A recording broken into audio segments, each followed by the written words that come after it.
नमस्कार. अनघास किचन खानदेशी तडकामध्ये तुम्हा सर्वांचं मनापासून खूप खूप स्वागत. उद्या आहे रक्षाबंधन. आज आपण बनवणार आहोत घरच्या घरी असे एकदम सोप्या पद्धतीत मस्त केशर पेढे बनवणार आहोत. त्यासाठी लागणारे साहित्य आपण इथे घेतलेले आहे. मी इथे दोन वाटी मिल्क पावडर घेतलेलं आहे, 1 वाटी पिठी साखर घेतलेली आहे आणि इथे जे आहे ना ते 7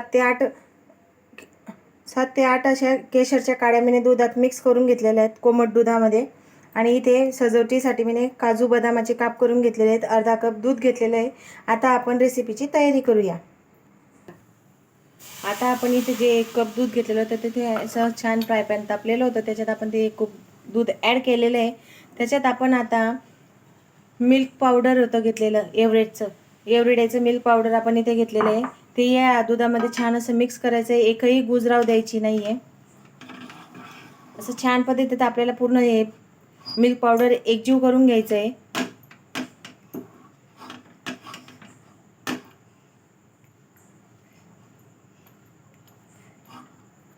आता आपण इथे जे म्हणजे 2 वाटी मिल्क पावडर घेतलेलं आहे, त्याच्यासाठी आपण 1 वाटी पिठी साखर घेतलेली. आता हे दोघेही जी मिश्रण एकजीव करून घेणार आहोत. साखरेला पाणी सुटतो, तो पूर्ण गोडा असा आपल्याला कडक करायचा आहे. मग त्यानंतर आपण जे केसरचं दूध केलं ते शेवट ॲड करणार आहोत. तुम्ही पाहू शकता की साखर आणि एवढेच आपलं जे मिल्क पावडर ते असं एकजीव होत आहे.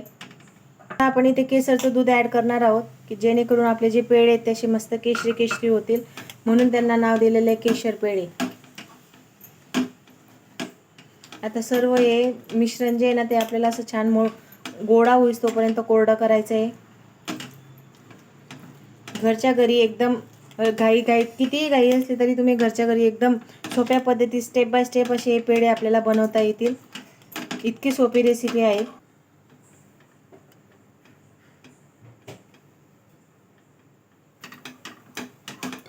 तुम्ही पाहू शकता की आपलं मिश्रण असं एकजीव झालेलं आहे.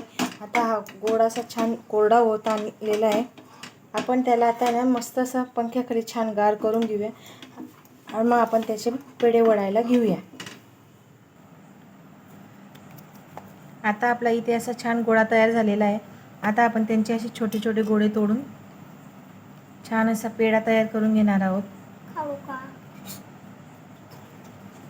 तुम्ही पाहू शकता की आपल्या पेढ्याला असं छान असा केशरी रंग आलेला आहे. याच्यात मी थोडंसं मँगो इन्सेस मिक्स केलेलं की त्याच्यामुळे असं छान फ्लेवर आलेला आहे.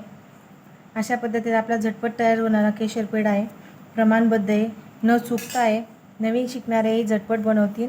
कितीही घाई असो, एकदम सुंदर असे हे झटपट तयार होणारे आहेत. अशा प्रकारे आपण सर्व पेढे छान असे वळून घेऊ.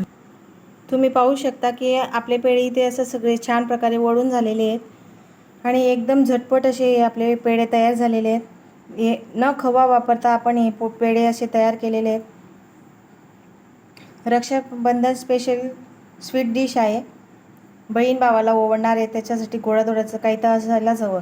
त्यासाठी आपण घरच्या घरी अशा सोप्या पद्धतीने छान असे केशरी पेढे तयार केलेले आहेत. तुम्ही पण ट्राय करून बघा. रेसिपी कशी वाटल्यास शेअर करा, लाईक करा, सबस्क्राईब करा आणि मला कमेंट करून सांगा की माझी रेसिपी तुम्हाला आवडली की नाही.